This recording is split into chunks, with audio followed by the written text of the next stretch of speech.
Great to have everyone here this evening. So happy to have 65 people on our DELAC meeting tonight. That's awesome.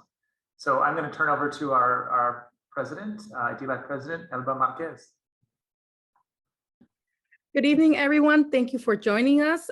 We are going to call this meeting to order at exactly 6:12 p.m. Today, January 26th. We want to just welcome everybody. Thank you for spending your evening with us. A lot of new faces, a lot of students joining us, which makes me very, very happy. And I wanted to go ahead and introduce myself again. My name is Elba Marquez. I am this year's DELAC president. And I want to go ahead and ask everybody to introduce themselves, starting with the district staff. And if I can have Mr. Matt Manning start, and if you can help me out with the rest of the names, I would greatly appreciate that. Sure. Hi, everyone. My name is Matt Manning, and I'm the Director of Elementary Curriculum Instruction and English Learner Services for the Napa Valley Unified School District. And we'll have the other district office staff introduce themselves, and then we can introduce all of our DELAC representatives after our presentation, if that's okay. Hey, Matt, really quick, I hate to interrupt you. Oh, sure. I need to end the interpretation in order to add Janet also. So I'm going to bring Claudia back super fast and then start it again to push them both over. Okay. Ahorita nos van a promover de nuevo a la interpretación. Un momento, por favor, ¿ok?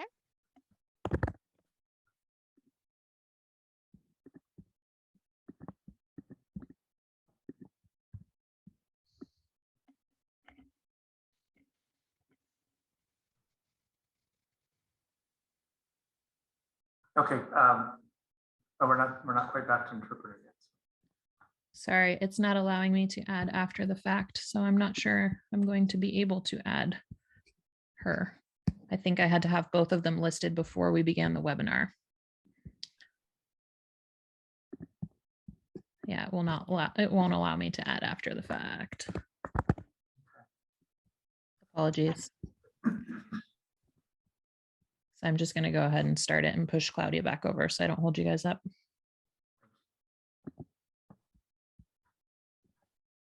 Okay, thanks. So we'll have our district office staff introduce themselves, and then we'll, for the DELAC representatives, we can introduce after the presentations, because I know we have a lot of people who would love to hear the celebration that we have this evening. So Assistant Superintendent Andrew Jennings. Yeah, thank you, Director Manning. Good evening, everyone. I'm Pat Andre Jennings. I'm the Assistant Superintendent of Instructional Services, and I'm so pleased that President Marcus is leading this meeting this evening. So I'm eager to hear all the and celebrate all the wonderful students who have been redesignated. Oh. Good evening. I am Monica Reddy. I'm the Director of Curriculum Instruction and English Learner Services for secondary, and it's energizing and exciting to have our community in the Zoom room tonight. So thank you all for being here. And it's exciting to see our students sitting alongside their families. So thanks for being here tonight.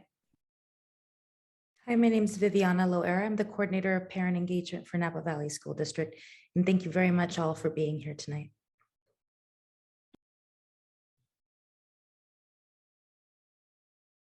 I think let's have our Kelly, do you want to introduce yourself as well? Oh, sure. Hi, my name is Kelly Miller, and I work in instructional services as a district academic specialist for grades 6 through 12. Awesome. Thank you. Great. Okay. Those are our district staff. So Elba. Thank you. We'll move on to the approval of the minutes. As many of you know, the minutes were sent out throughout last week. Hopefully you had a chance to review them. If you did, I welcome you to go ahead and see who would like to approve them so we can move on to the meetings. Just a friendly reminder, if you did not have a chance to read them, it's okay. We appreciate your time already. But please, if you have, let us know who would be willing to approve the minutes and second it.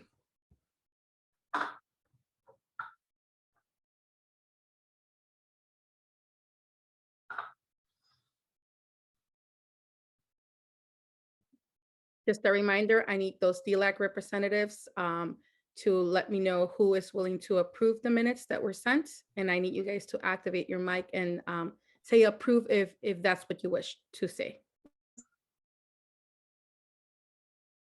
I approve.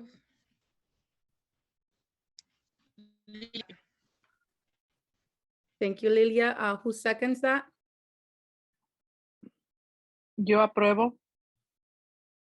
Thank you. So that's the second approval. So we're going to go ahead and make sure that everybody's on board with that. If there's, I apologize that I didn't ask if there were any corrections that needed to be made. But since we have two approvals, we're going to go ahead and approve the minutes of our last meeting. I want to jump over to the next agenda item, which is the Outstanding Multilingual Learner Awards that are being presented. That's why we have so many young faces in here, and I'm just happy to see that. However, I see a hand up. Norma? Yeah, I am suggesting amendments. First of all, my name is not accurate. And I did not get the minutes, but I printed them 10 minutes before because I didn't receive any email with the minutes from Mr. Manning.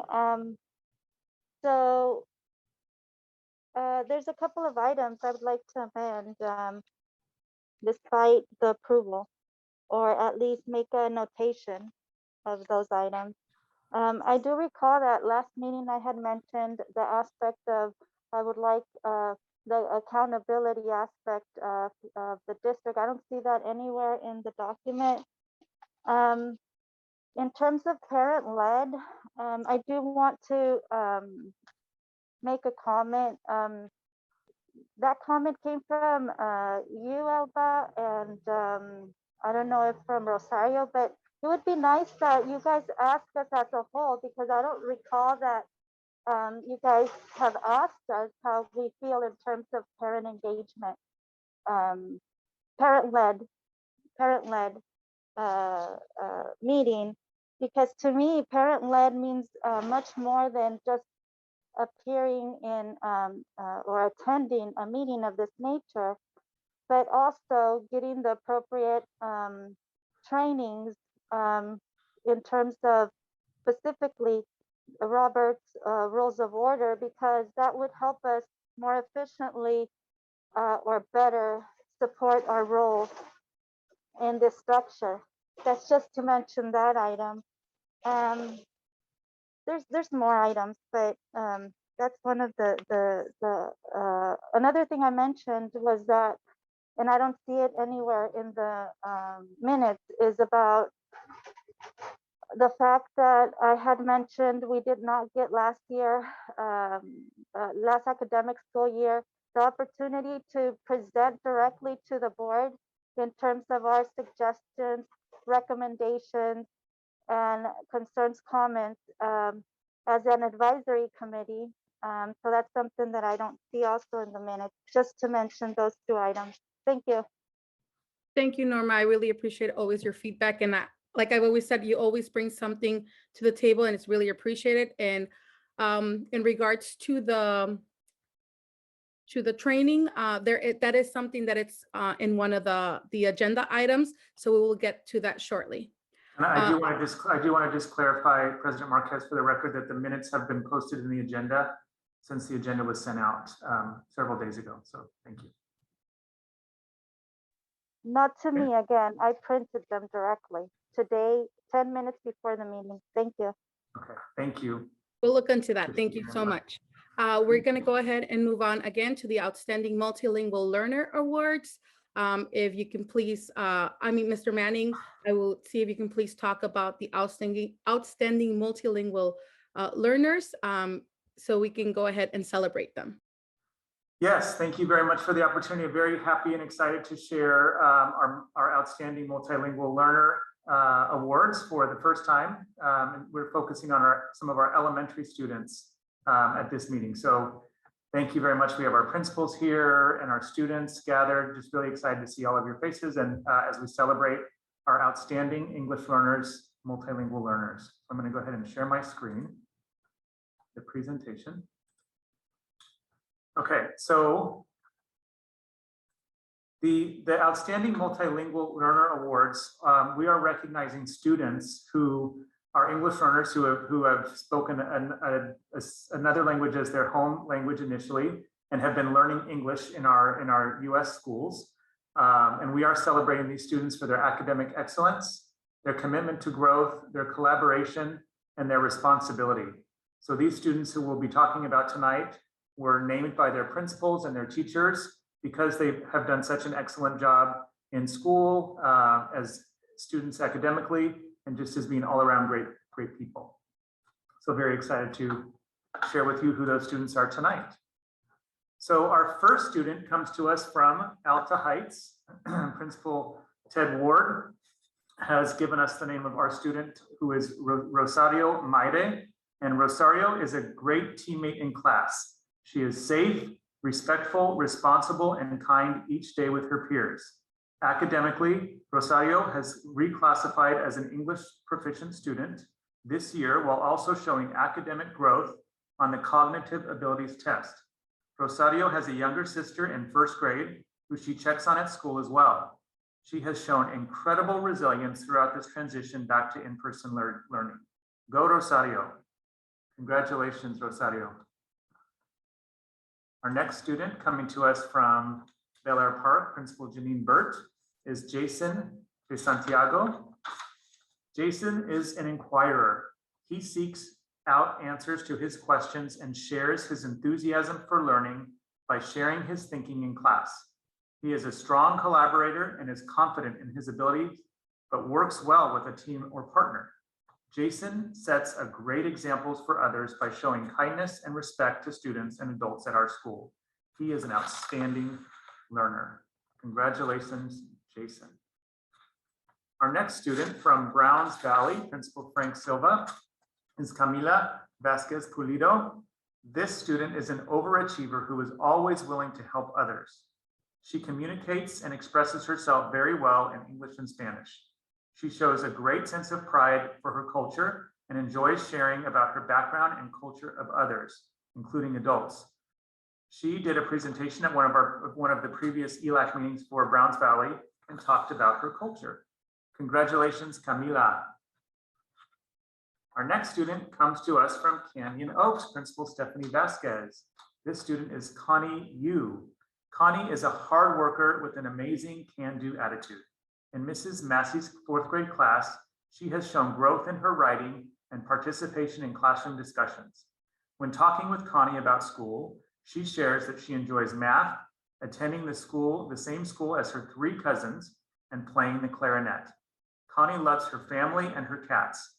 Her favorite activity at home is spending time gaming with her cousin, playing Roblox. We congratulate Connie for recently reclassifying and are so proud of her commitment to her growth and learning. Congratulations, Connie. Okay, our next student comes to us from Donaldson Way, Principal Marilyn Abalon. This student is Everardo Lalo Hernandez Sandoval. So Lalo is an incredible student leader at Donaldson Way. He is a serious and focused learner and determined to always apply his very best at all he does. Lalo recently reclassified over winter break. We are so proud of his resilience. Congratulations, Lalo. Our next student comes to us from Napa Junction Magnet School, Principal Noreen Montgomery, and this student is Summer Dorji. Summer recently redesignated in October of 2021. After a year of online learning, she has demonstrated growth in both math and reading this school year and continues to be a top academic performer. Summer is very sweet, incredibly kind, and always helpful in the classroom. Congratulations to Summer.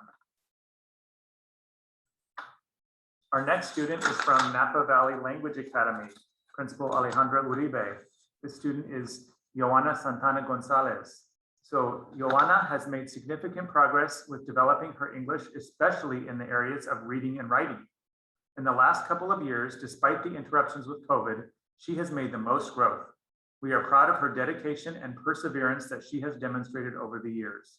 We are also proud to see her be a strong student in our dual immersion program as she develops her Spanish and English language skills. Congratulations, Johanna. And our next student is from Northwood, Principal Suzanne Flint. This student is Larry Quijada Revolorio. So Larry is incredibly dedicated to his learning.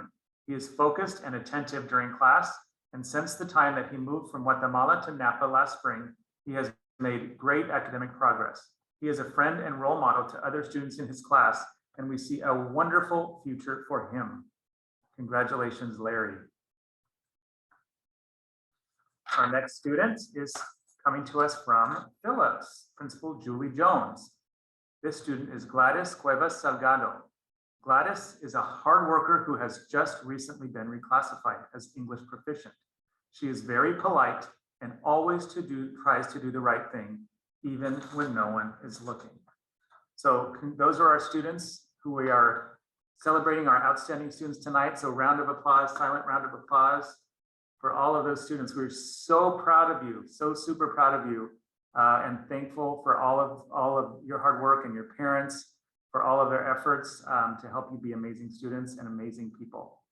Thank you all very much, and congratulations. And again, thank you to the principals and the teachers who nominated these students from each of these schools. Okay, we also tonight want to honor students who are being reclassified. I've said that word a few times now in the presentations about each student. So we wanted to just tell you a little bit about what that means to be reclassified. So being reclassified means that a student has met the milestones for multilingual learners. Students are reclassified. Who are reclassified are learners who speak another language at home and have also demonstrated that they are proficient in the complex English used in schools and careers. Students may qualify for reclassification any year during their journey through our schools. Everyone learns at their own pace.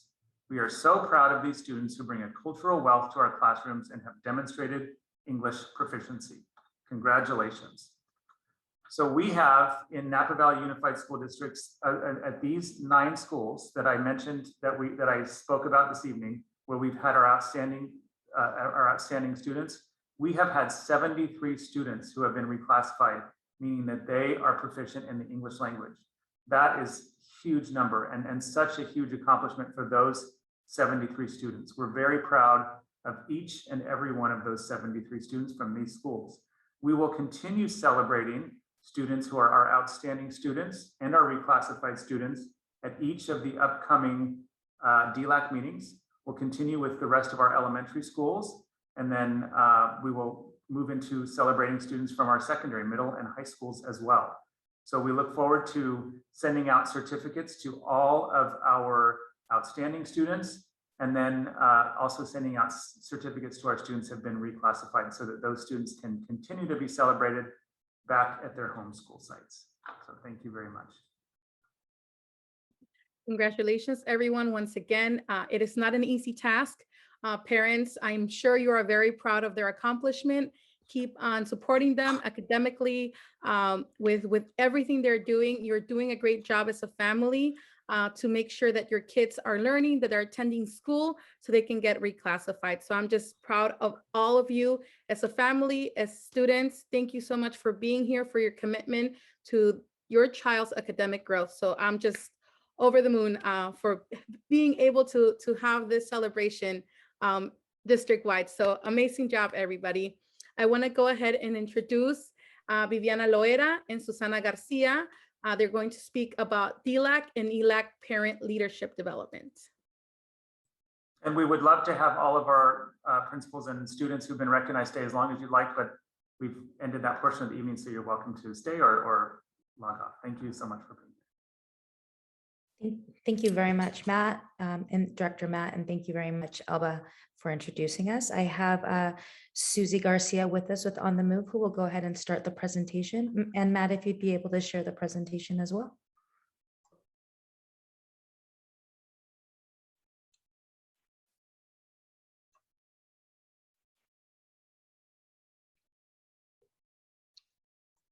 Okay. Is it up? Sorry, I can't see it. Not quite. Okay, I'll wait. Let me know. It looks like Janet on the corner has a question on the left. She is the second interpreter. So normally you're supposed to be able to add an interpreter and click update, and that option is grayed out for me currently. So we're trying to figure out a way Janet, if you want to unmute and tell me your email address, I might be able to add you from the back end.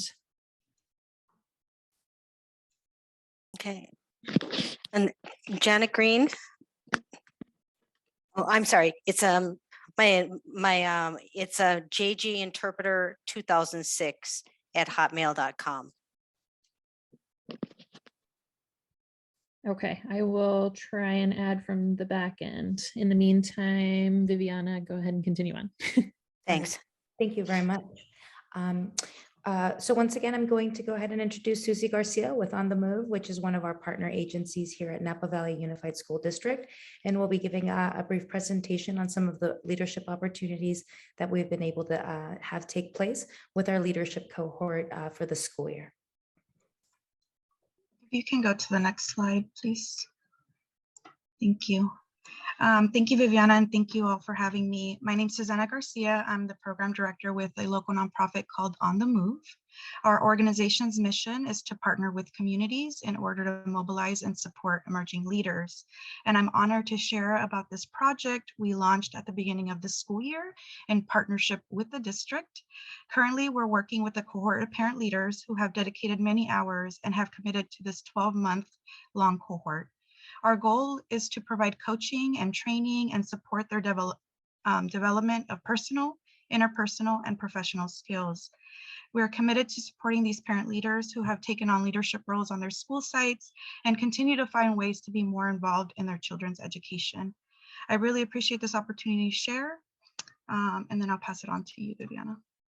Next slide. So like Susie said, we've had the privilege to go ahead and work with a leadership group comprised of DELAC representatives district-wide, and we've been meeting since the beginning of the school year. And what we're able to have come to fruition through various conversations, through various work that we've done, is really the opportunity that's needed to be had around training our parent leaders for the leaders that they are. And so through this work, we partnered with the experts in leadership development in our valley, which is On the Move, which we've had a partnership with them for over, oh God, I don't know exactly how many years, but I've been working with them for over 7. And we're really taking the notion of family engagement into place and really looking to use the expert levels that they bring to the table along with in-house at NVUSD in order to prepare our parents to be those leaders, to have a voice, and like Susie said, do that coaching. So as these sessions that we have with the group, and these are monthly sessions, they're about a half-day session, which mostly have been in person, but as COVID changed, we started doing them virtually. We had different topics. And one of the messages that came about constantly was the need to be trained, and the need to be trained on everything from holding a meeting to things like Robert's Rules of Orders, which was something that really the group was not that aware of and understood how it functioned. And so through these findings, we were able to look in-house to see how can we best support these families, these parents, but also open it up so that it was a learning opportunity for all of our district. So what we did is we partnered with Arisbeth Coro, which is our migrant ed coordinator. She was our instructor for a 4-part virtual series that encompassed 4 topics. The 4 topics were DELAC 101, Introduction to Parent Leadership and Involvement. The second topic, how to have efficient and effective meetings. The third topic, how to make Robert's Rules work for you. And the 4th topic, how to be a super communicator and problem solver. And like I said, this was something that happened organically, but at the same time met the needs in different areas in which they had questions and concerns. It allowed us to have engagement, but more than anything, build capacity, engage our population of parents, and provide them access to the information that they wanted. And so we went ahead and we did this project as far as the learning sessions in November and December. We had an average of 20-some participants district-wide. Some were ELAC representatives, some were just parents that wanted to know, and really expose them from an expert's point of view on the skills that they need to learn or can learn in order to be those leaders that they already are. And so this was the first of hopefully many to come, 4-part series in which we provided parent education specifically on the needs around leadership, around running meetings, around all of the pieces that are not only going to have provide assistance in learning those different pieces that support them as being a good leader, but also allowing them to engage in their students' lives and being able to have a voice by participating in different committees and understanding those ins and outs. Next slide. So that's the information as far as what we've been able to do in these short months. The idea is that this work will continue. Of course, wherever the changes that need to happen will happen, but really access, capacity building, and engagement is what we were looking forward to with our families. Thank you. Thank you so much for the update. I want to go ahead and open the presentation for comments. Just with a friendly reminder that only DELAC representatives can comment on the presentation, and that there is a 3-minute per comment limit.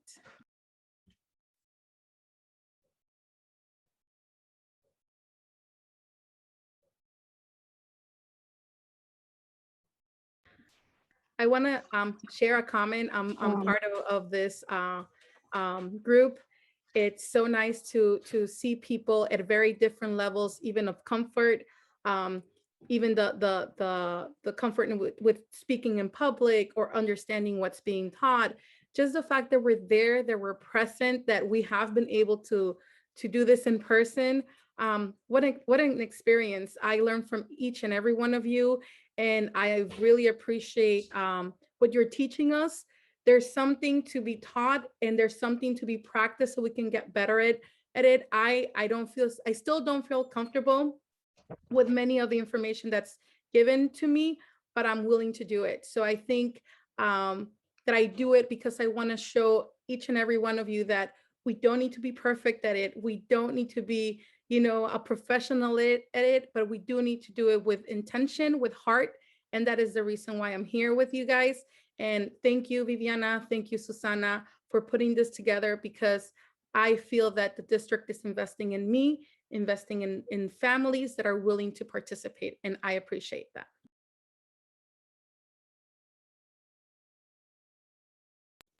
Norma, I see your hand up. I do have a question. Oh, sorry.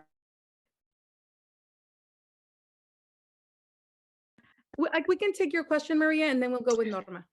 Okay, I wanted to know if these I guess sessions or classes, are they going to be reoccurring? Because I know I missed a few. I was in the transition of changing jobs, and it got a little crazy, so I wasn't able to attend a few of the meetings. How am I able to either like start from the beginning, or do I start where, like, are you guys going to keep having these meetings? Or Thank you, Maria, for your question.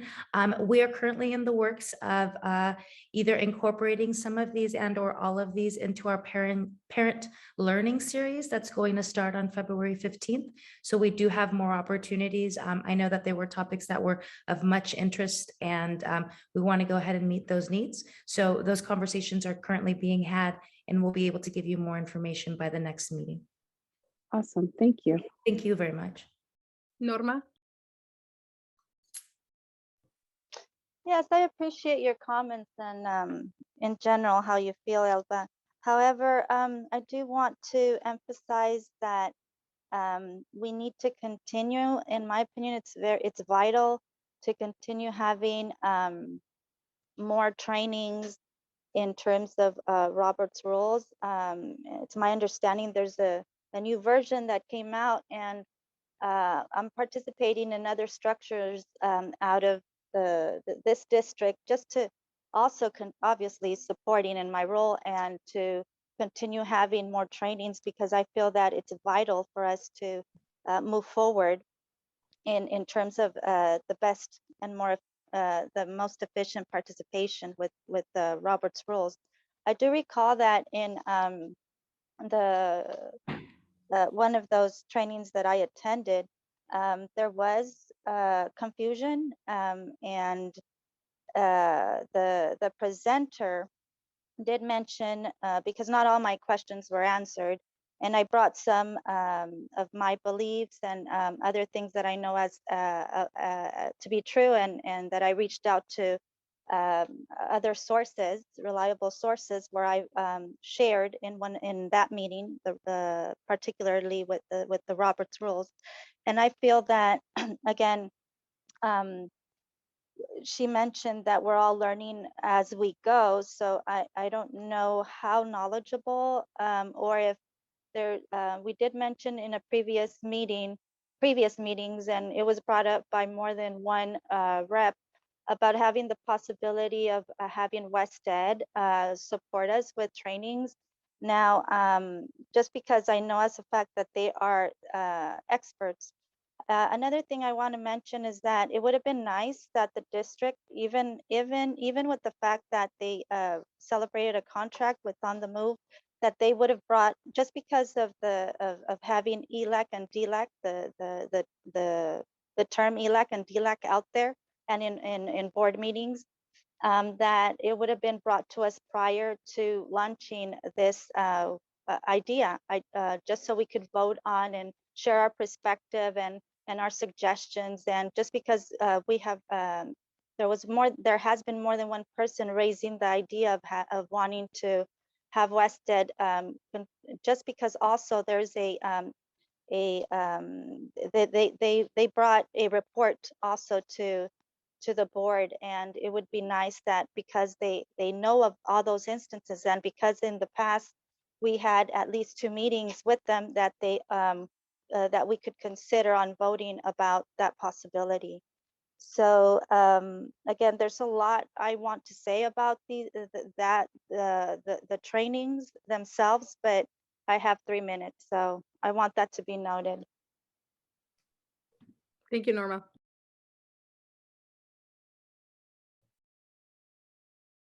Any other comments? I want to make sure I'm not missing a raised hand. Thanks again, Susanna and Viviana, for a great presentation, a great update on this group. Again, I feel fortunate to be in it, and I want to go ahead and move to our third topic, and I want to introduce Monica Reddy and Matt Manning to talk about the English Learner Master Plan development. Thank you guys again. Thank you, Alba. One moment as I share screen.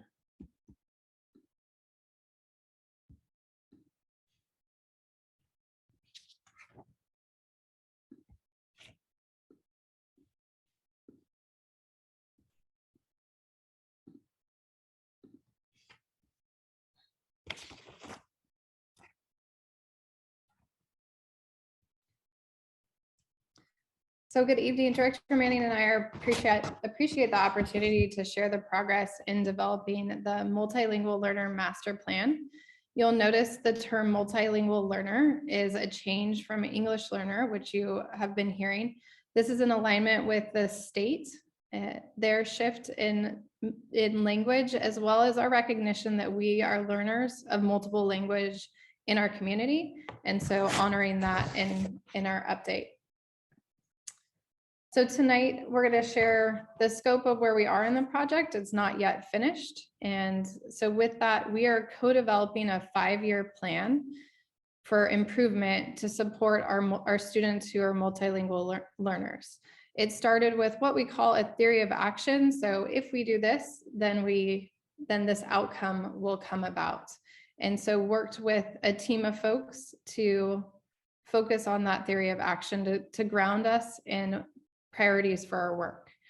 We also then identified some high leverage strategies and action steps that we would like to take in this process. So you'll hear about that tonight. It includes a professional development plan that we will get to later on in this semester. The core competencies for educators. So as we're thinking about our teachers, what are those core competencies and staff? And then key milestones as we monitor the implementation of this 5-year plan. What are those key milestones that we will monitor throughout the process? We are very grateful and thankful to our team, who we have 2 teams in this process. We are partnered with West Ed. We have a smaller leadership team that is composed of district office staff, Ms. Pat Andre Jennings, Director Matt, Assistant Superintendent Pat Andre Jennings, Director Matt Manning, myself, and two of our instructional support staff, our teachers on special assignment, Tracy Weiss and Kelly Miller, who are here tonight. We also have incredible participation from our staff K-12, so our administrators at our sites, as well as teachers in K-12 classrooms that are helping to craft this master plan that we will then implement. Our current timeline for the plan is as follows. We've given an update earlier on in the semester where we began the work in October. As was mentioned earlier, WestEd came in and did a study, and that's what led to the initiation of the development of this plan. And then had the opportunity to develop and craft and finalize a vision for our multilingual learners in Napa Valley Unified School District. Moving into December, we began to draft the plan, and as we returned in January, began to start defining our instructional models that will service our students K-12, as well as the core competencies for educators. And so we met earlier this week. We will continue to work on the improvement plan development and share it with our stakeholders throughout the process and continue to refine that with the goal of having our plan completed by May 2022 and ready to present to our Board of Education. So the vision that was developed by stakeholders throughout this process and refined is as follows. Multilingual learners in NVUSD experience deep, rigorous, and culturally responsive instruction that leads to high levels of academic achievement and English language proficiency. Their multilingual and multicultural assets are valued and contribute to their sense of belonging in the school community. Multilingual learners graduate college and career ready with the communication skills needed for success in a global society and with opportunities and choices for a successful future. We're excited about this vision and putting it into action, and I will toss it to Director Manning to go into more details. Thank you. So we wanted to take a moment to talk to you about what a language development approach is, because we're using that term here in the presentation. So the language development approach is the way in which how we develop language with our students, how we develop literacy in all subject areas across the day in all schools throughout our district. So there's really two elements of that. There's what we call designated English language development and integrated English language development. So we've talked about this before, those of you who've been on our DELAC representatives. The designated is the time of day where we focus in very specifically on the needs of our English learners and provide them direct instruction in developing their English language skills. And then there's the integrated piece, which is ensuring that we have strong practices for developing language throughout the school day, such as vocabulary development and providing students structures around which they can build their English skills. So this is really the meat of the plan, and we're very fortunate that through our work with WestEd, we're able to bring in all of the feedback and input from teachers, site leaders, principals, students, parents to develop that language plan. So we wanted to provide you an update of what we have accomplished so far. So there were 3 recommendations. We didn't certainly want to wait until next year to act on the recommendations from our WestEd team. So we wanted to begin acting immediately on some of the pieces that are very, very important. So we have focused on student discourse in integrated ELD. So making sure that students are engaged in rich conversations in the classroom that are led by their teachers and structured in a way that really allows students to practice their language throughout the day. We have ELD coaching. We have our ELD coach here, Kelly Miller, who provides ongoing coaching support to our secondary, middle school, and high school teachers. And while I'm talking about Kelly, I just want to give her a shout out because she developed a presentation tonight for our outstanding multilingual learners. So thank you, Kelly. That was an awesome presentation. So Kelly is continuing to provide her coaching. And then we also focused on parent education because you as parents really drove home the point that there needed to be more education for parents. So we're certainly not done providing education, but we've made some really good strides in providing those structures, as Susanna and Viviana talked to you about earlier tonight. So we also have our vision, our draft vision completed, which we'll send out for additional input. And then we've determined what are the objectives for our theory of action. So as Director Reddy said, if we do these things, then we will see improved results for our students. So we want to improve the quality of instruction for our multilingual learners, build the capacity of educators and leaders, ensure equity and access for all multilingual learners, increase the effectiveness of programming and services, and engage families in the communities. So I'm excited that within the plan, there's already a lot of input that is being provided by all of the members of the team that Director Reddy mentioned earlier, and we're bringing in that parent piece as well from your input last year. So next steps are that we will continue to review and revise our NBUSD language approach. So we're working on that now, and we'll continue working on that through February and into March. And then we'll be able to share back with all of our stakeholders, with students, staff, and parents, our plan to get your input and your thoughts as we continue to develop this plan, which will really guide us for the next 5 years. So those are our next steps. Thank you. We'd love to open up for any questions or comments that you have.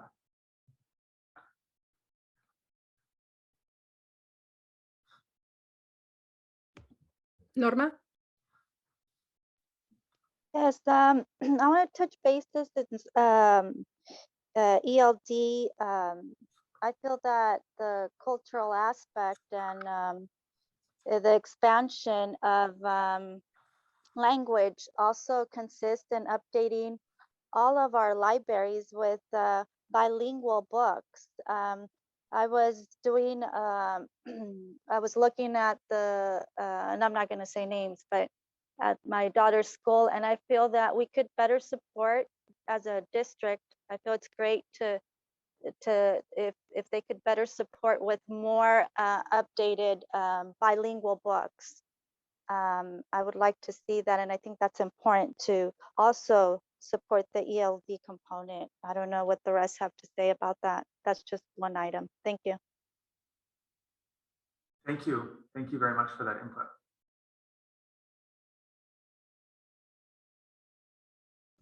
I also have a comment in regards to when will the Wested come back, or when will we have like a say as in what us as parents think would be something that's needed for the process or the way English learners are being taught and when they're being taught. I personally, I'm not a fan of having my child have to step out of the classroom. They miss interaction, they miss vocabulary, they miss a lot of things, and having a student that has an IEP and learns at a very slow pace, I always fear that is definitely not the best mix for him. I know we have already a very stretched school hours for our staff, for our kids, but it's definitely something that I would like to know how can that be addressed, because not everybody benefits from being pulled out of the classroom.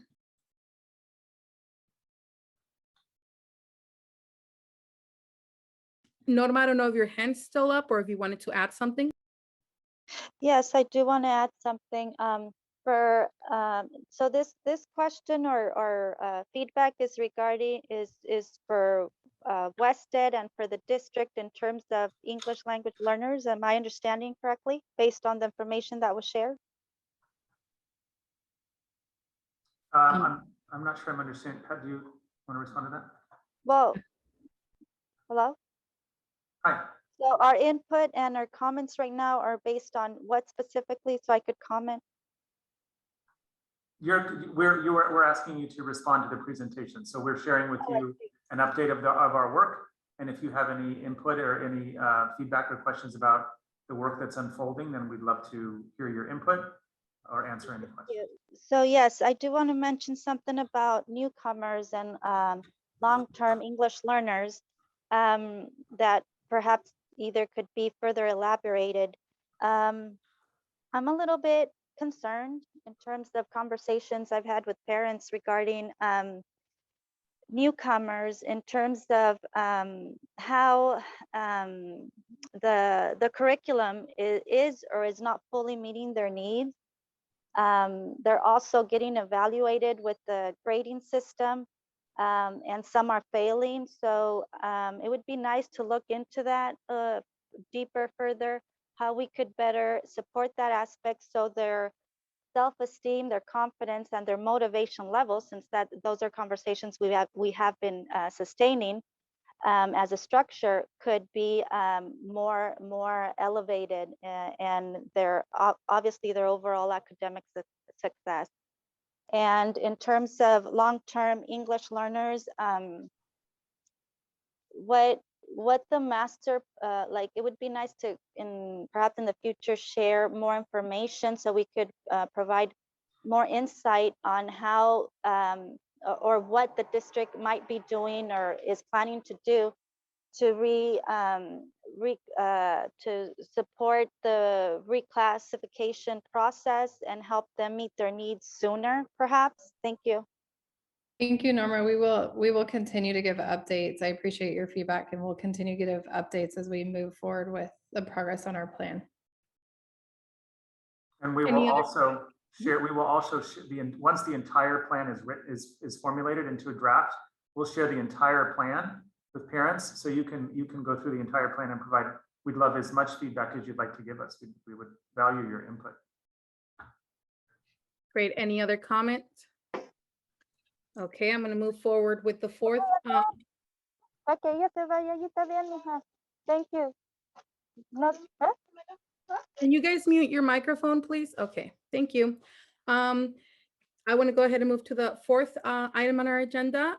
I want to introduce Superintendent Andy Jennings, who will talk about the Local Control Accountability Plan, also known as LCAP. Thank you, President Marquez. Megan, I sent you I shared with you the doc. I can start sharing now. Okay, thank you. Sure. And so while she's doing that, I'm happy to be here tonight. My goal for tonight is really just to share the 4 LCAP goals that we have, and you'll see English learners come up as one of those particular goals, and then get from you some input around how we can better serve our students. So if you could go to the next slide. As President Marquez says, this is about the Local Control Accountability Plan, and I'm going to share a little update of how the goals and what we're doing to address that. And then after each goal, you'll have an opportunity to give feedback to us to let us know what needs there might still be or what's working really well. Next slide, please. Every year we go through a process to update our Local Control Accountability Plan. So from January through March is when we do a needs assessment and data review. And that's sort of the work that we're doing tonight. We meet with a bunch of different parent groups, staff groups, to get a sense of how are we performing as a district, and then to see if we need any revisions to our plan. And so in April to May is when I will do a draft of the plan, and I'll bring it back to DELAC for you guys to review and give any last feedback that you have. And then it'll go to the school board in June for a public hearing at the first meeting in June, and then go back for the last meeting in June for board approval and review. And you know what, Megan, let's go to the next slide, and I want to see, we might have to do a refresh of the slides, but just go ahead. And then next slide, please.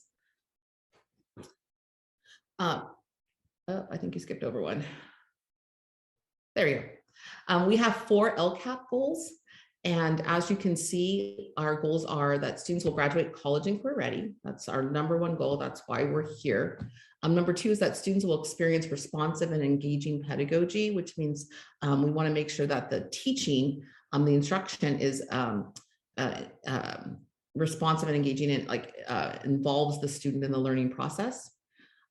Goal number 4 is that families will experience robust communication, community engagement and advocacy. And then our last goal is that students will thrive socially, emotionally, and academically. Next slide, please. So let's take a look at goal number 1, which is students will graduate college and career ready. And what we have done to sort of address that is look at how we can support language and literacy, what we can do to improve our math program, implement a comprehensive assessment system so we know how students are doing academically, and then ensuring that we have some elements of work-based learning for students at the secondary level. Next slide, please.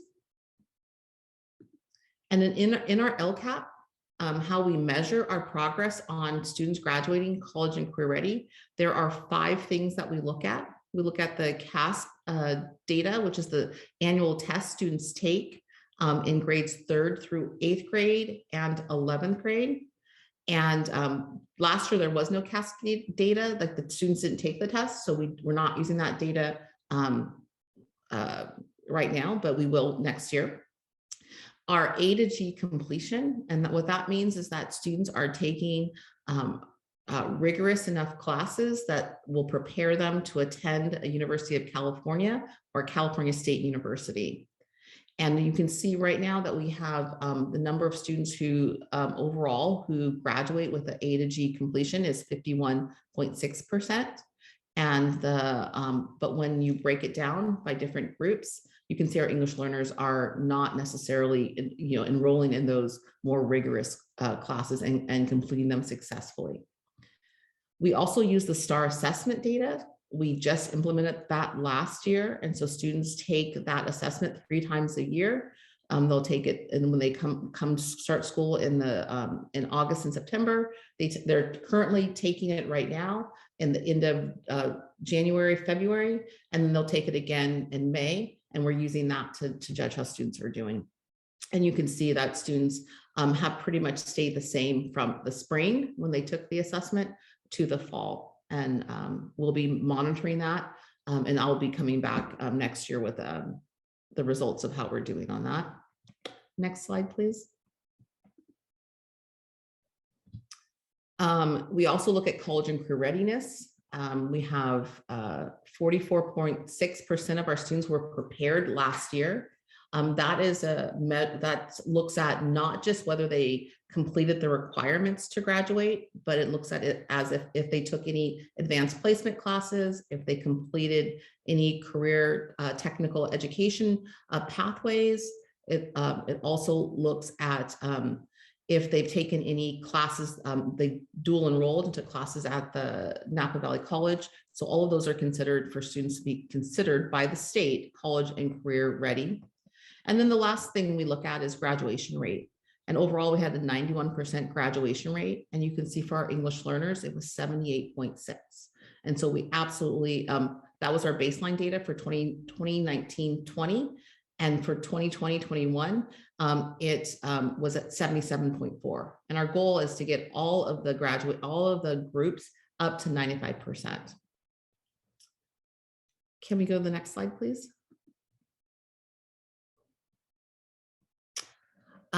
Thank you. And so this is where I want to hear from you. So that was goal number 1, college and career readiness. And so what I want to know from you is that in terms of your child, what is something that is happening at school or the district that is helping your child? Or is there something that we are not currently doing that would better support your child or better serve your child? So those are the 2 questions, and I'm going to open up the floor and have President Marquez call on any raised hands. And then we will take notes of your input.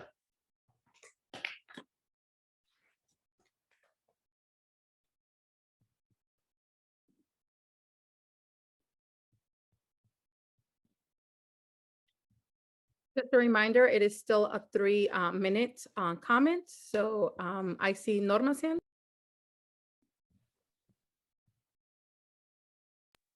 Yes, something that is happening at the school level, I could say more about the school level, is that there's been that one-on-one support to help with interventions. But it would always be nice to have a little bit more of that. And something that we need to know and understand. Well, it's always good to have information. Again, in terms of English language learners, how the process that parents fully understand it, so they could be guiding their students at home with all the reading comprehension. I mean, those are important aspects. But in general, I would say that the interventions and right now perhaps might be looking different. After school, I'm not sure if all the schools, they're implementing like that additional support to help students, or are they only doing it throughout the day? Okay, thank you, Norma. I captured your notes around the one-on-one support is helpful. Some question around after-school programming, if it's occurring at every school in terms of support, and then that it would be helpful for parents to have a better understanding of the process and programs at school sites to so that they can help their child. So thank you. Maria Ballines. Hi, yes, I agree with Norma. The one-on-one support definitely helps, and the after-school intervention. I noticed that with my, I have 3 daughters, one in kinder, one in 2nd grade, and one in 6th grade. And the one that's in 6th grade, she went through all that one-on-one and after-school intervention, and she got redesignated as a 2nd grader. My 2nd grader was redesignated as a 1st grader. So right now my kindergartner is in the process of being redesignated. And so I think our school does a very good job with providing the support for our families and resources and all that stuff. So it really just set up my 6th grader now to just, I mean, she's doing great. She has no issues with anything. And so I'm really, really, really happy with our site, our elementary school site. And that is Vichy Elementary. Thank you so much, Maria. I captured your feedback around how it's been helpful in terms of supporting your children and getting redesignated. So thank you. Ariadna Rodríguez.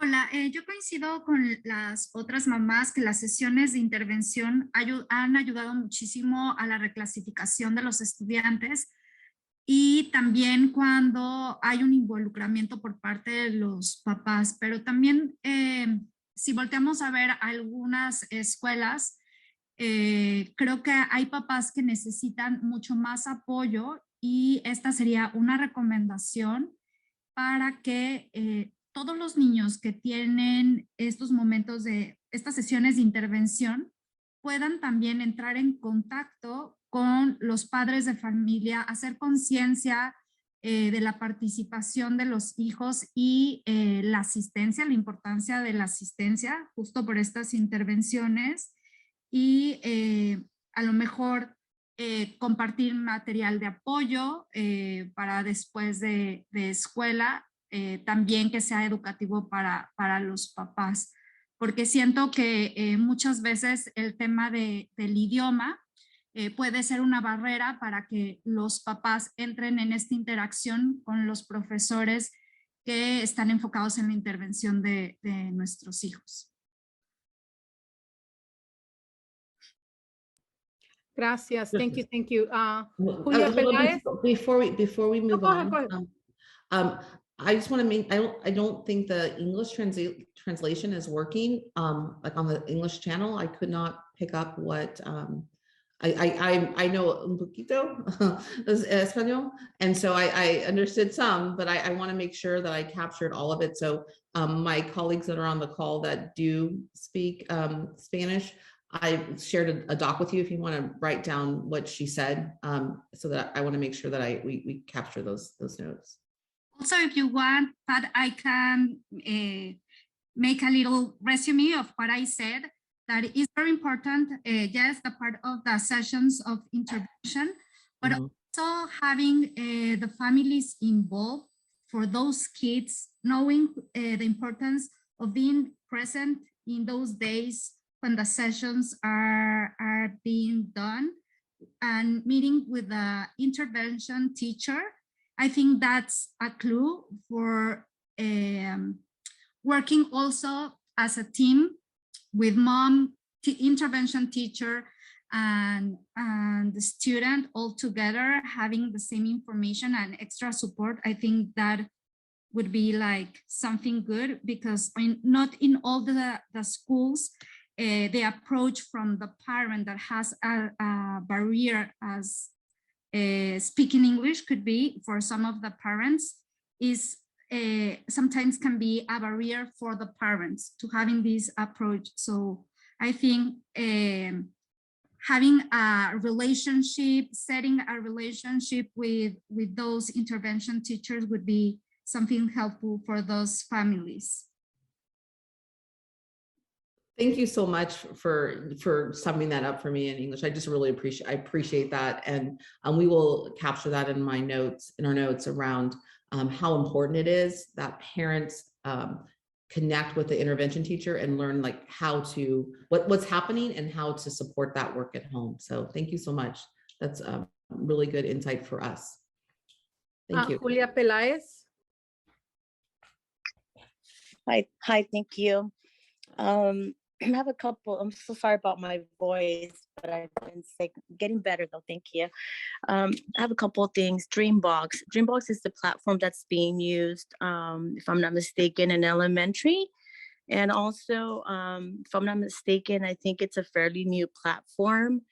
I wanted to just mention that I really think that students would really benefit if they not only work on their own with Dreambox, but also maybe have small group with a teacher. I remember that starting off with Dreambox was a little confusing for my daughter. And I know that I reached out to her intervention teacher at that time, and they were very helpful. But one of the things that was shared at that time was also that they themselves were new to the platform. I'm wondering maybe moving forward if that's something that can be considered. I know my daughter enjoys it a lot, but sometimes I wonder how much is she really benefiting from it, because pretty much they work on their own. That's one thing. The other thing is also Imagine Learning. It's for their English language development. And I know that my daughter, she had made a lot of progress last year and then this year. And it's something that I'm looking into with her teacher, but Imagine Learning, she got pretty far ahead in the program. And then this year she was telling me that she had to start all over. And it was something pretty discouraging for her. So it's again, something that I'm looking into to see if my daughter did start again, or what the reason behind that is for. I'm not sure if it's just something that happened in her school, or if it's district-wide, that she wasn't able to pick up where she left off. But I really think as a sixth grader, I really think that she should have been able to just pick up where she left off and continued. And going back to what Norma mentioned, I know that this is something that we've brought up in several of our DELAC meetings, the long-term English learners. And unfortunately, my daughter might be considered one of those students. So, I keep bringing up the same subject also, just like Norma did. And I would really just like to, mention that I really hope that that this topic about long-term learners is really being considered along with, the process that was spoken today about. And the other thing is also math intervention. I know that after conferences, she started math intervention. And just like Elba mentioned, I also agree as far as, kids being taken out. It has its benefits, but at the same time, I also really think that they're to a disadvantage as well. And, I'm really thankful for the intervention that was put in place. And she does attend math intervention at least 4 times a week. And this started right after conferences. But I also think, because I asked her, how how her day went when it comes to intervention. And I asked her, if what is being taught in class is the same thing that is also being, I guess you can say, reinforced during intervention time. And Julia, according I'm to, sorry, but your time is up. I am sorry, I'm almost Okay, done. I feel sorry too. So Okay, I'm sorry, my voice too.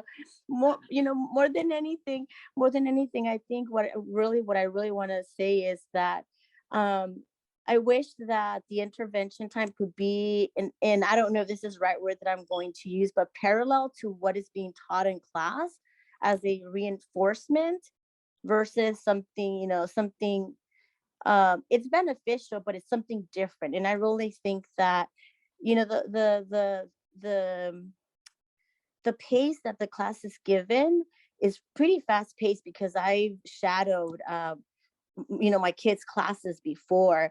And so I really think that the intervention, if it's parallel to what's being taught in class, I think it will make a huge impact. And that's something, again, that's just something that I'm taking care of with the teacher too. Thank you. Thank you, Sorry. Julia. Sure. And here, after each goal, we're going to stop and we'll gather input. So there are some other goals that probably touch on some of the things that people are sharing now. So, but this one's around, so you'll get another chance. So thank you. Perfect. Okay. So, but I know we want to make sure we get to all the hands that are raised. Lilia Tapia. Yes, thank you. Hello, everyone. I just wanted to briefly give some feedback to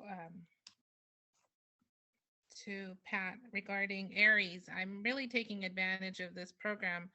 I have my son in elementary, and I have my other son in middle school, and Aries gives me access to the teachers.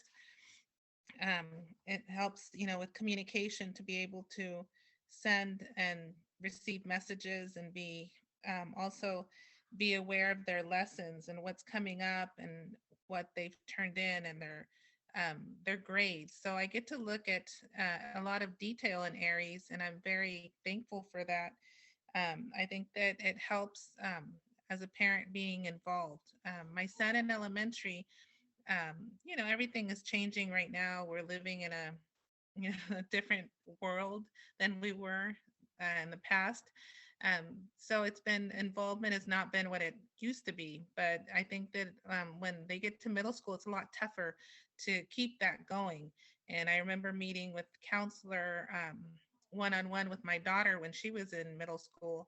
And it was, I think, a little more difficult and a little less welcoming. And whereas right now, I think that the Aries portal is something that we need to involve more parents, teach them regarding Aries and the use of it and the benefits. I really, really feel like it's been a game changer for me now that my son has gone to middle school. He missed 6th grade, he went into 7th grade, and that was the beginning of his middle school career. So I wouldn't have the bird's eye view into all of his classes. And so we all should be looking at that, I believe. I think that it's a good tool for us to keep not only the communication, but also keep ourselves informed about what's going on. Thank you. Thank you for that. You're very welcome. And you know, parents like you who share that with other parents are some of our best advertisement about, oh, wait, have you checked in Aries? You can see, you know, exactly what they're doing.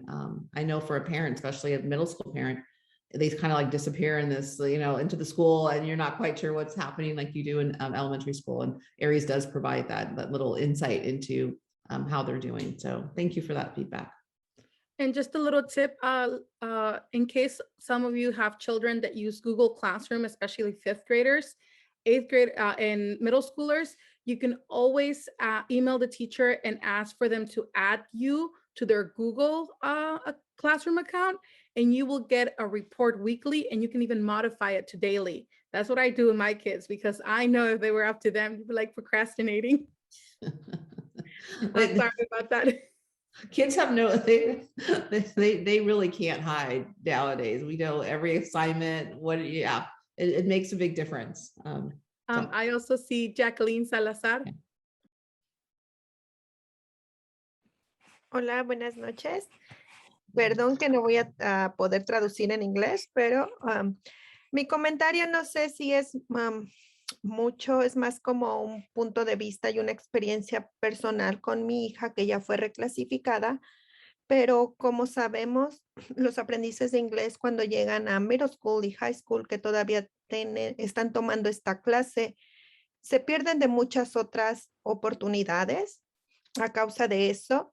Y mi hija cuando estaba en River, que todavía era, que no era pública, no recuerdo cómo se dice ese nombre, pero, oh, sí, gracias.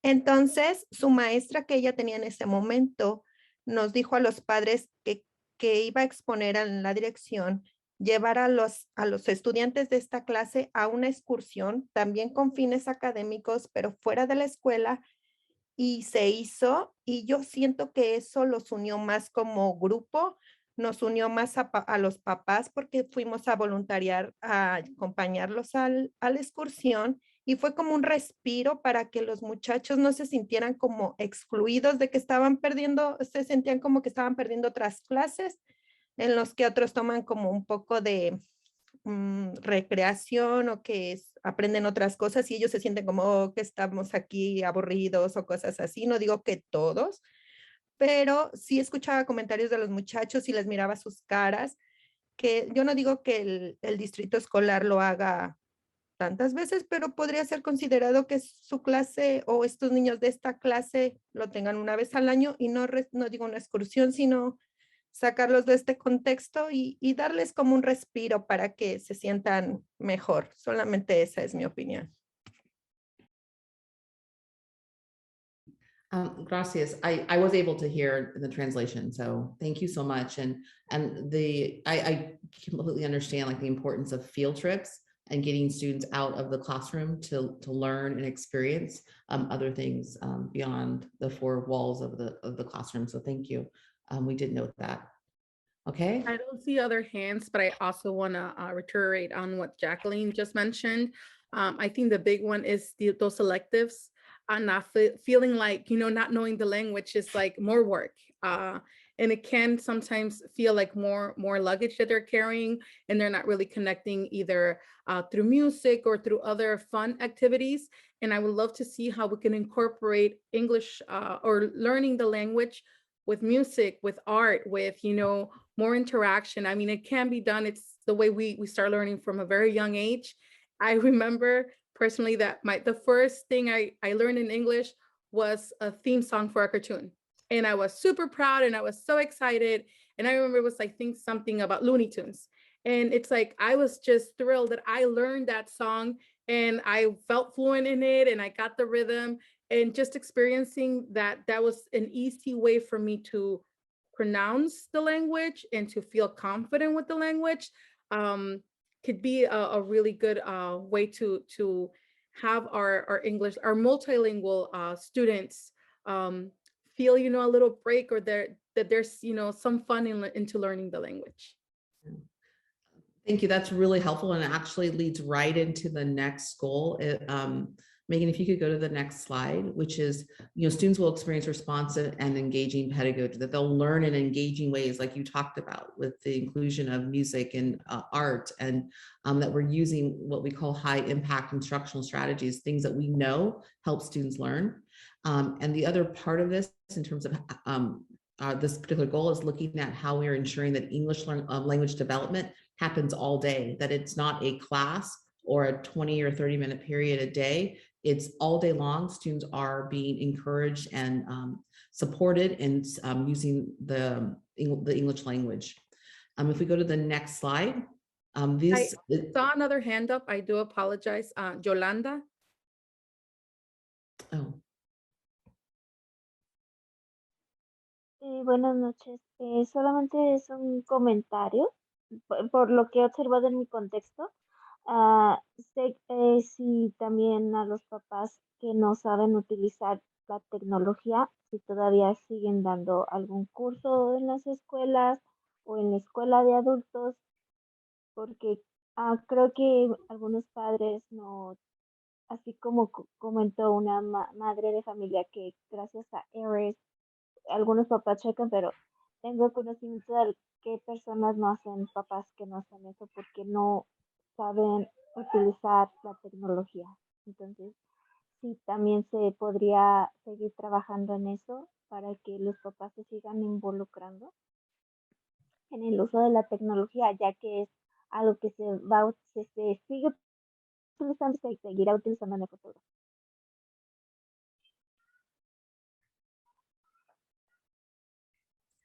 Yolanda, disculpe, no sé si estamos teniendo problemas de conexión, pero se está cortando su señal.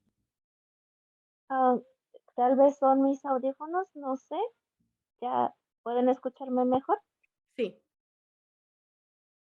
Mi comentario es que si se sigue ofreciendo aprendizaje del uso de la tecnología a los padres, porque en mi contexto hay padres que no saben acceder a Areas o Parent Square para que así puedan seguir apoyando a sus hijos y les ayuden a continuar creciendo académicamente. Entonces, mi pregunta era esa, si también en eso pueden ayudar o si en la escuela de adultos siguen dando asesoría. Can I answer that question? Because I think it's more of a question. Sé que por el momento todas las escuelas tienen un enlace de padres. El enlace de padres te puede ayudar directamente ya haciendo una cita, agendando algo con esa persona. Si estás en una escuela que tiene universidad para padres o On the Move, que son los centros de recursos familiares, ellos también te pueden asistir nuevamente con una cita.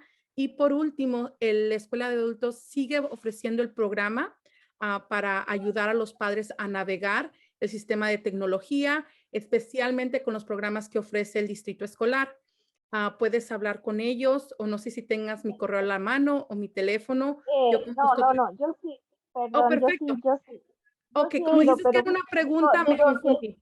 No, que más bien sigan invitando a los papás, porque yo conozco papás que no están usando la tecnología.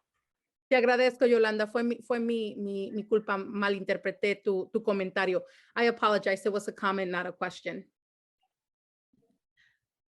Thank you, Yolanda, and thank you, President Marquez, for informing parents of some of the supports we do have in place for parents who have a challenge with technology. It's just changed so much just in the last 2 years in terms of what's available for parents. So there are several options, and President Marquez pointed those out. But clearly it's something that we can do a better job of advertising and letting parents know about how to get help with technology. Though that question sort of leads to our next thing around English learners and making sure that they are getting the support that they need. And so, hold on, sorry, I go back to screen. And so how we measure that, there really are two things that we look at for to see how we're doing with our English learner students. One is their proficiency progress rate, like how far they move on the LPAC in terms of making progress towards English language proficiency. And currently we have 45% of our students was the baseline that we use. We're making progress. And our goal is to get at least 60% of our English learners making progress of moving at least one level each time they take the LPAC. And then the other data point, the other metric we use are the reclassification rates. And you can see the baseline is that we had 300 students reclassified last year, and our goal is to get 15% of our students to be reclassified. Next slide, please. So as you think about responsive and engaging pedagogy, like how we are teaching our students, more specifically our English learners, your children is, are there other things that we are doing that are really helping your children when it comes to learning the language? And are there other things that we can do that we're not currently doing that would better support your children? So with that, we'll open the floor back. And see if there are any hands specifically around supports for English learners.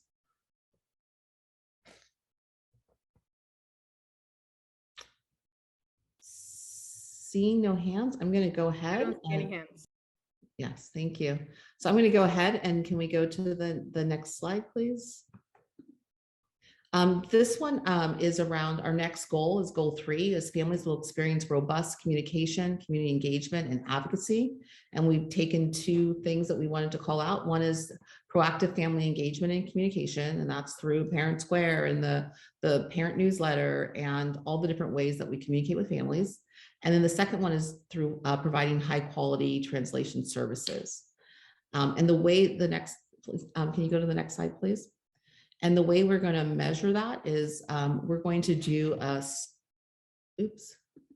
we're going to do a, I took the slide off. We're going to do a survey. It is there. We're going to do a survey in March to all families to determine, how successful we are in these particular areas. And at the end of this presentation, I've taken some feedback from all of you. There will also be a survey that just goes just to our DELAC representatives so you can get more input on the 4 goals. So are there things that we are doing that are helping in terms of community engagement and advocacy? And are there things that we could do to, that you need to know or understand as parents to better support your child? Can you go to the next slide, Megan? Norma?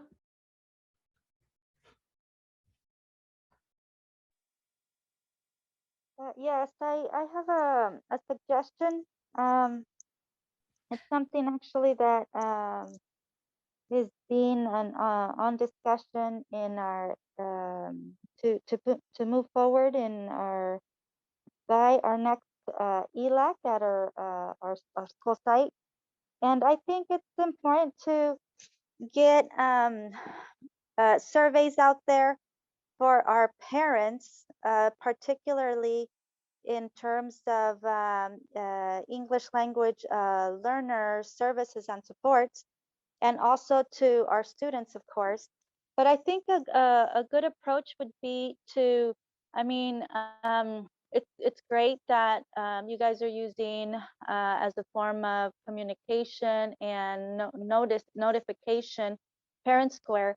But I think there should be some printouts that perhaps it might be a good idea for the teacher providing the interventions and the supports for our English learners at each site, and perhaps also the community parent liaison to provide these surveys in the format of a printout, and that there could be a monitoring of what those parents have to say, because let's also consider that not all parents are tech savvy, and some might prefer phone calls. So it might take an additional effort, but it's worth the while to get all this important feedback that we might be able to get in terms, especially right now with all the situation we're living with COVID, and there's been a lot of COVID exposures out there at different school sites, and there's a number, but I don't recall at the top of my head, and I think that was mentioned perhaps in one of the newsletters that we have been receiving through Parent Squares, but it's worth the while in my opinion. And I had one more thing to say. Oh yes, I was looking at the agenda items for the last board meeting, and I came across an item where that you guys are considering Saturday, perhaps Saturday school for students in general. I would like the possibility of someone elaborating on that so I could get more clarification, please. Thank you. Thank you, Norma. And so I do think we're always looking for ways to reach parents who aren't as like technologically sort of tapped in, because not all of our parents are. And so thank you for giving us some suggestions of how we can do that. In terms of Saturday school, it is a program where students who have missed days of school can make up those days by attending Saturday school. It's run and operated by each individual school site, and students are invited to attend a Saturday school program to account for some of the absences that have been made up. We're not sure if we're going to be able to do that this year, but we took the contract to the board to make sure that that we were prepared in case we were able to. We just don't know if we'll be able to bring different groups of students together on a campus and still try to be able to do contact tracing given COVID. So we're just trying to be prepared, but it may not happen this year. President Marquez, who's the next hand that's up? Rosario Mondragon.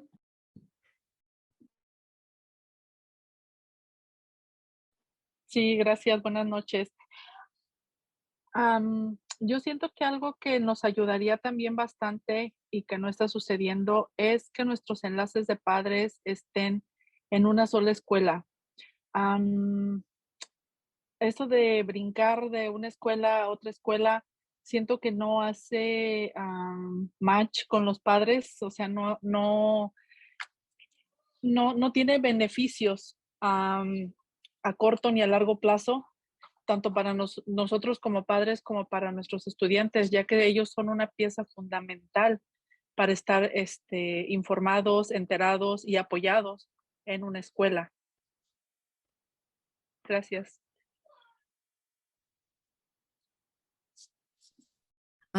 Gracias.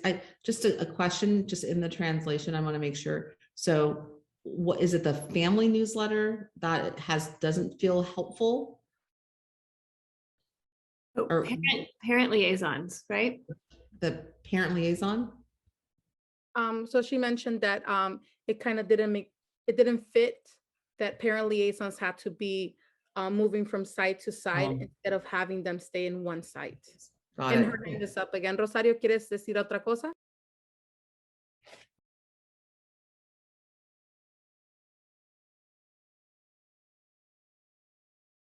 Maybe not. Maybe that's just up there still.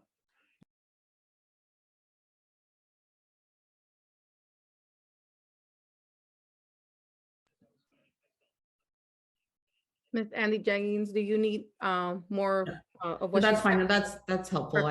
Yeah, I just sometimes things get lost in translation. So now I completely understand what it's like. And I just want to make sure I captured her ideas or an input. So let's go ahead and go to the last few slides here. So goal number 4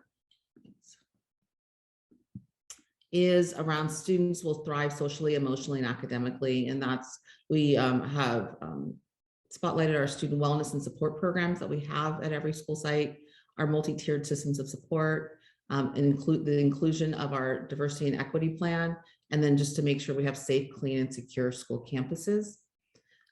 Next slide, please. And then how we measure that is we use the California Healthy Kids Survey. And we pull out there are many questions on the California Healthy Kids Survey. It's done annually. And we pulled out 2 questions. One is the % of students reporting feeling connected to the school. So we want to make sure that that students feel a part of and the sense of belonging at the school. And then the second question we pulled out was that students have a positive relationship with at least one caring adult. And we pulled these 2 questions because we know that students who feel connected and have a positive caring adult do better at school. So we pulled those 2 questions out, and here's our baseline data, sort of where we're at and sort of our goal. And we'll have a new data at the end of the year. And then we also look at attendance rates, chronic absentee rates, and then our expulsion rate and suspension rate. And those are all the things we look at when we are trying to determine if we are meeting this particular goal. Oops, sorry. Can you go to the next slide, please? And then the next slide. And so this is just, this is our last stop and giving input about how we're doing on our LCAP goals. And if you have any input about what we're doing or what we might need to do to better serve your families. So any last input? Norma? Yes, just to close on goal 3, I do want to say an important comment. I have been, since this structure, this newly formed structure started, DELAC structure, I have been providing my reports with mostly with PowerPoint presentations at the respective school sites that I'm serving with my role. And I think it's important that perhaps other DELAC members might consider this as a form of bringing these questions out there and then coming forward with all the comments, suggestions, and conversations we're having also with parents regarding all these various topics, that we get a moment to debrief in an upcoming future scheduled DELAC meeting, so we could bring these important topics to discussion, and that we have, since I see today we have a 2-hour meeting, if we're going to continue having 2-hour meetings in DELAC, then it would be nice to set some time apart to be bringing those contributions and input, so we could continue growing and making things more accessible in terms of information and communication, going both ways. In terms of the last goal, I would like to get more focus, and we've already been doing some work in our school site in terms of what to do to better address the aspect of a student being withdrawn, feeling isolated, feeling possibly depressed, with anxiety and so forth, because we do want to prevent any possible suicidal thoughts. And I just think that, for example, ACE, after school program, I mean, those are great programs that are out there in some of our school sites, but what other programs or what other forms of services are we providing as in our school sites during the day? It's important because, the kids need that time to have that opportunity to just relax during the day and have time for themselves and feel important in these conversations, that perhaps when they go home they're not being supported. Who knows? I don't know. It's just a thought that comes out there with this conversation. And to have those open spaces or open door policies with these conversations at school, that means if that's the case, then that means that perhaps educators or the teachers or whoever it is who's having close contact with our students continue to receive trainings in how to better address these concerns or spot these issues, so we could avoid as much violence as possible in school sites and others. So these are just, it's a big topic, and I feel it needs a lot of attention right now with everything we are living and with the new norms pretty much. So what other, I know there's wellness centers, but a lot of students perhaps don't know that they're there accessible to them, or what they could address or what they cannot address, or if those are issues that could be expressed with the counselor. So it's good to bring more information out there for our students in general. And another topic. Norma, your time is up. I didn't interrupt you because I know it's such an important topic, but it's been 4 minutes. Okay, one last thing just to close, thank you. The enrollment decline, I would like to bring this topic in a future proposed agenda item, and to address perhaps issues around this topic. Thank you. Thank you, Norma. And that actually concludes my presentation and my time to get input from you. We will send out a survey just for DELAC to complete if they want to add some additional information or give us some more feedback after talking to some of their ELAC members. And I just appreciate all of your feedback and the time that you guys put into providing that. So thank you so much. And I'm going to pass it back to President Marquez. Thank you. We're going to go ahead and go into our last item of the agenda. And it is, we're going to go ahead and share to the DELAC that the DELAC board, we're trying to build time into the agenda like it's been asked for many, many times.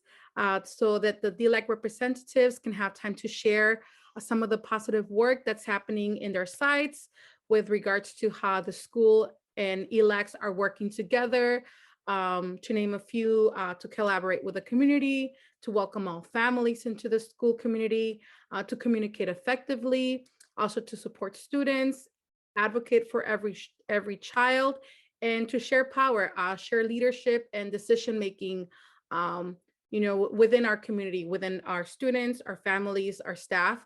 And I know Karina Cervantes is gonna share some of the things they're doing in AC. I know she's very involved. She's very connected to her community, and I'm very, very happy that she's here to share.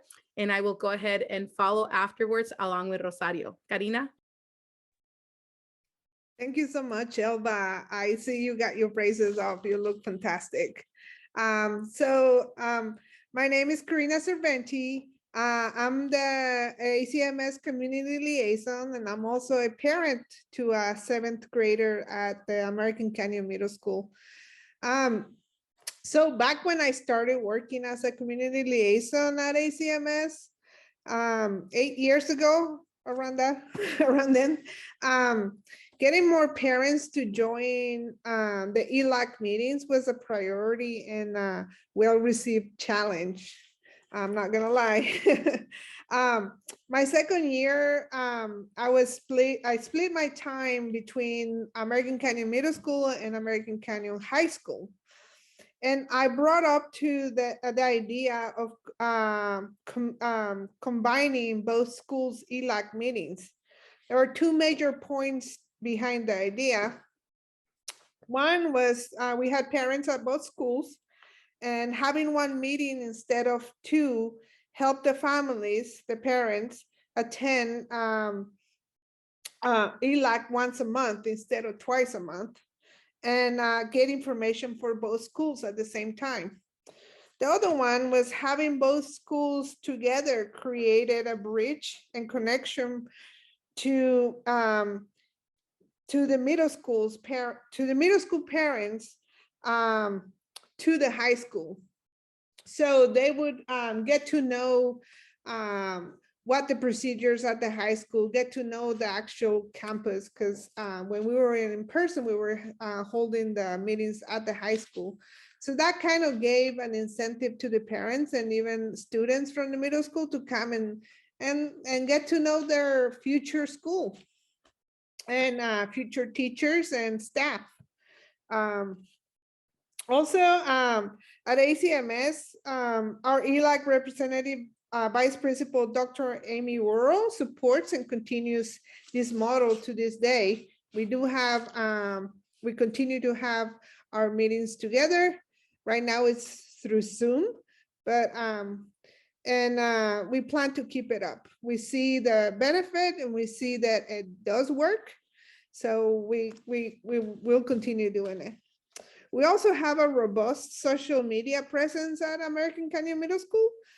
So we constantly share information that is easily accessible to parents. We have some surveys with parents that has indicated that a lot of our English learner parents use Facebook and they get a lot of the information there.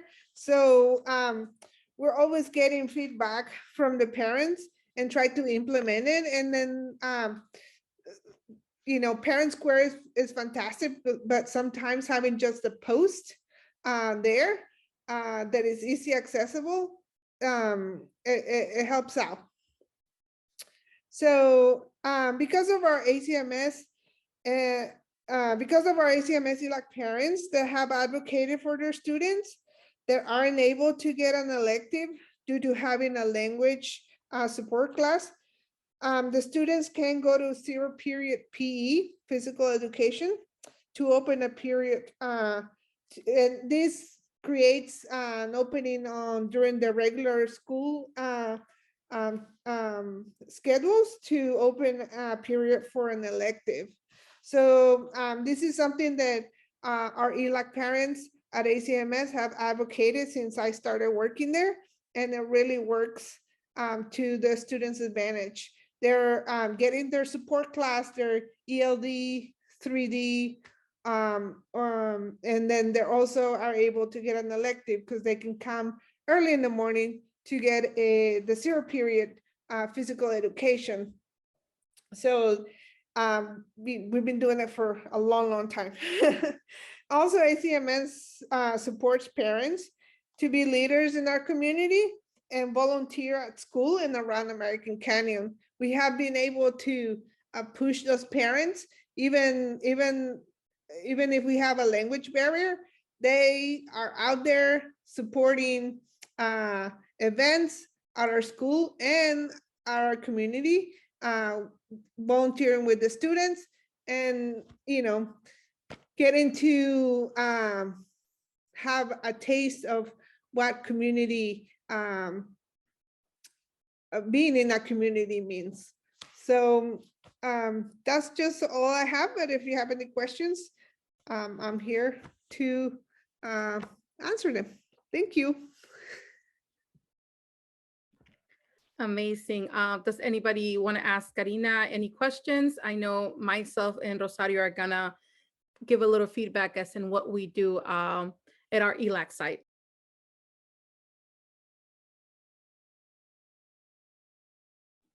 Julia?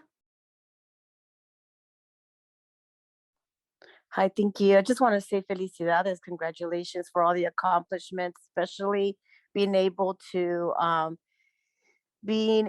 get creative with the student schedule as far as adding that 0 period for PE in order to be able for them to get an elective. So great job. Thank you.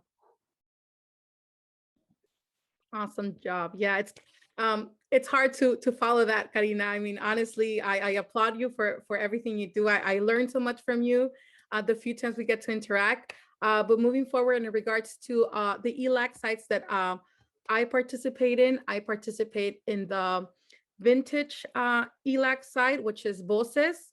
They actually meet once a week, it's I want to say it's like a PAFA, but in Spanish, and they do collaborate with the PAFA. It is a PAFA, but for Spanish speakers. Claudia does an amazing job at leading this. There's always workshops, and I think what really helps is that Claudia makes me feel that I have a role and say in the subjects, in the topics, in the sharing. So it's just been growing, and it also kind of puts me back into that bridge that Karina was just mentioning, that we have Vintage, we also have Willow, and we have River. And at the time, River and Willow do merge their ELAC together. It's something that happened as soon as River was moved to the Salvador site. It's been a great, well attended. We make sure that we welcome families, trying to be there, connecting, helping translate. When I am at one of the sites, I try to interact with as many people as I know. I also let them know that I am the DELAC president, not necessarily, showcasing myself, but showcasing that it can be done, that any of us that are part of ELAC can take on that responsibility and learn. So that also helps us with sharing power in regards into communicating effectively. We make sure that we are aware who is an ELAC family. We make phone calls to connect with them, understand if they know what it means, if they know what it entitles, how they can participate, and also in regards to supporting student success. We do make sure that we put in a workshop every now and then that's promoted during our ELACs. If there's an intervention workshop that we're going to share, I'm sorry, if there's a workshop that is going to be led by an intervention teacher, if there's going to be a workshop in regards to understanding the LPAC, or even the STAR testing. I hope I said that right. I think it's still LPAC.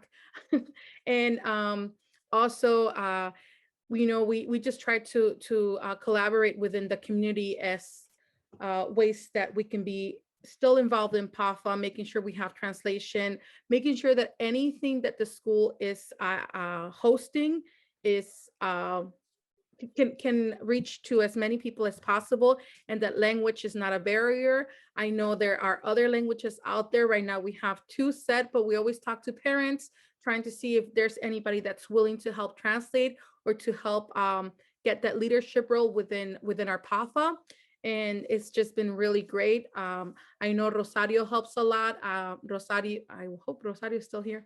I know she has sometimes connection issues, but we are just grateful to have the opportunity to showcase how it's been working, how lucky we are that we do get at least 20 to 25 participants per ELAC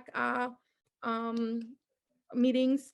And just the collaboration, I mean, just alone to see that the vice president comes from our group, that I have the opportunity to be the president that comes from this group.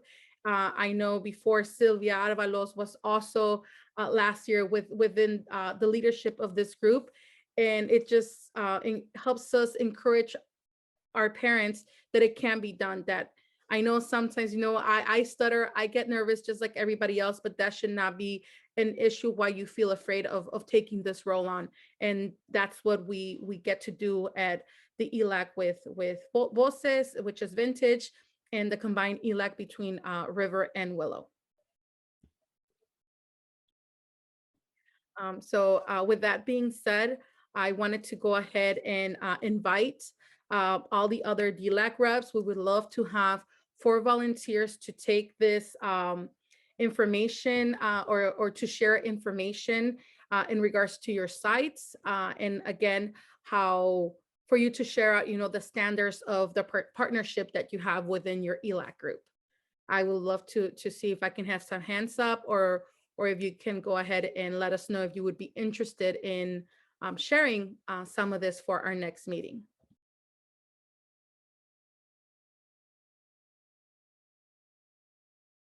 Julia, I don't know if your hand was up when you congratulated Karina or if your hand was up again.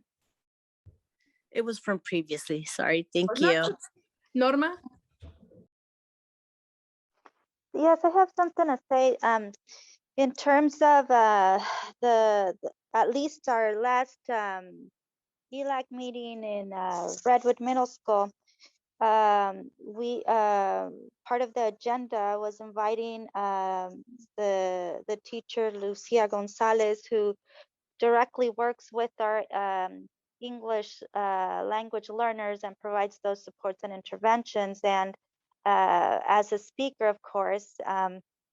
And I think that's important that we connect with the people internally first when we are trying to bring the information and the message out there to parents, so they could first know what's at home in terms of their school, what those services and supports look like.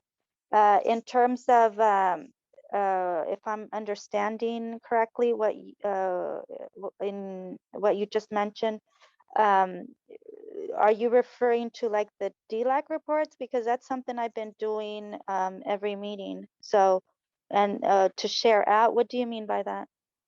What we just did, how do you, again, the question was who would like to volunteer for next meeting to share out, you know, on these on what's the agenda, how you welcome all families into the community, how you communicate effectively, how do you support students to success. And there's just some bullet points that give us a little guidance as in what the share out is going to be. Wondering if But you want to volunteer on that. How we address those items in our meetings or in general? In general, through your ELAC. Through your ELAC. Okay. So would you like to volunteer for next meeting? So how much time are we going to be allotted for that? That is something that we can definitely work into. Again, Karina and I just kind of shared it. It was just an introduction as to what you know we would like to do. There are other topics on the agenda, so it's just keeping it mindful that it's just, you know, to get a little window into our ELAC, what we do, and how everybody might do something different, or how we can learn from each other. So I don't have spotlights exactly. Work too? Spotlights work? I'm sorry? Spotlights would work too? Yes. Okay, I'll be interested because as a matter of fact, we're going to have Well, our meeting in March. I'm sorry, that's great. We can talk about this just to plan. I really want to see who my other 3 volunteers could be. We can get into details with that. No big deal with discussing those details at the moment. Hi, Elba. Yes, Maria? Questions. Thank you. I would like to volunteer. The only thing is I would need some assistance as far as like involving parents, only because the last few meetings that we've only had maybe like 1 or 2 show up. So I guess just like getting some strategies, just to, you know, how to invite more parents in and get them more involved so that they know that, you know, we are here to help them and guide them and whatever necessary. Oh, that can definitely happen. Rosario, I see that you're back. I know you usually have connection issues. I know you prepared something to share, as in how at your ELAC meetings, how do you address this type of communication and engagement with the families? A grandes rasgos, tú lo dijiste, lo que nos ha ayudado y nos ha simplificado la asistencia. Ya no tendría yo nada más que agregar. Gracias por exponerlo en mi ida fugitiva de internet. Descuida, no problem. Maria, and yes, just to follow up on that, I think that is the purpose behind us sharing, you know, what Karina's doing. If it's something that interests you, I know Karina she would more than willing, you know, for us to pick her brain. She's always willing to help. Same here. And that is the purpose of us having this share out, knowing what's working for who, what can be tweaked. Whatever Karina may be doing might not be what I want to do. But if I see, like, I love that Maria is being very honest about maybe having one parent or two parents show up, and how can we help? Because this is not, you know, it only fits a certain school, but we are a whole district and we're a unified district. So we want to unify what we do. We want to learn from each other. And I feel that this is a great start in sharing how we can get all of our ELAC sites on board and growing. Any other comments? Or I know I have two volunteers. I have Norma and I have Maria.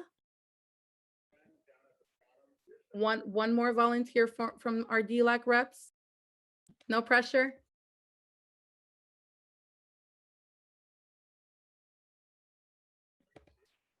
I'm going to go ahead and just note that it would be Norma Ortiz and Maria Balines for our upcoming meeting. If we see that anybody else is interested, we will make sure to add them. Please reach out to Matt Manning. We can collaborate. He can give you my personal information, or if you can find it within the emails, I am happy to support in any way.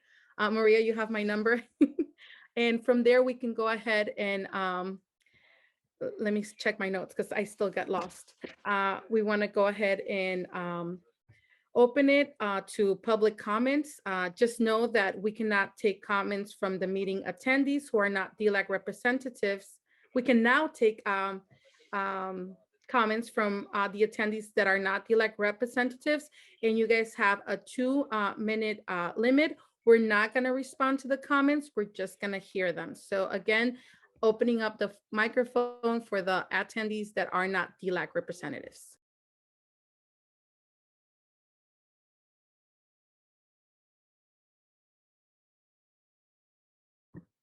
You don't appear to have any raised hands at this time.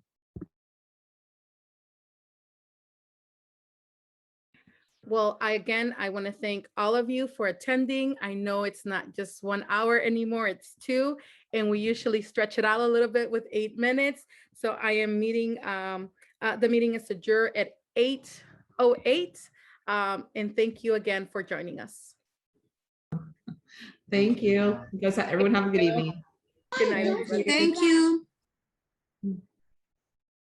Thank you.